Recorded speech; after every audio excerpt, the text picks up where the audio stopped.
Hey Vin, Hey, honey. can you talk about what happened to the UPS plane in Taipei a few days ago? I mean, very simply put, this was just a mistake by the flight crew. Call it poor crosswind landing technique, incorrect flight control manipulation, whatever it was. It was an unfortunate mistake. So this was a UPS 747-8F, which is the freighter version of the 747-8, operating a flight from Hong Kong to Taipei in what can only be described as deplorable conditions. Gusty winds, upwards of 40 knots, rain. There was a typhoon nearby. They were attempting their third approach, which, if you ask me, begs the question why they just didn't divert.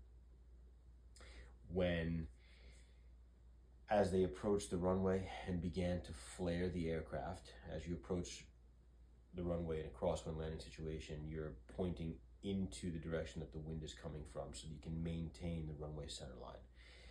With the 747 specifically, the undercarriage is structurally capable of supporting a side load. The reason that is because of the proximity of the engines to the ground.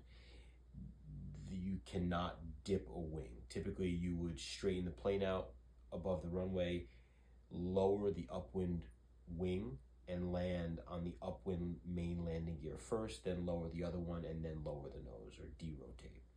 But the 747, again, you can't do that because the engine pods are so close to the ground. So it's preferable to land in a crab. So as they got towards the runway, they fumbled things a little bit and they let the upwind wing come up. And as that happened, they most likely over controlled to dip the wing back down, and with all that inertia,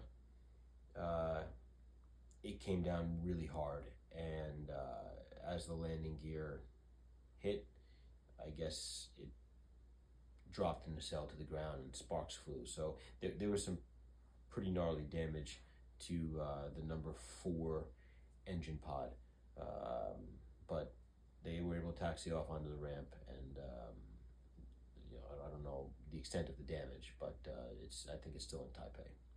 Thanks, Pilot Vinny. You're welcome.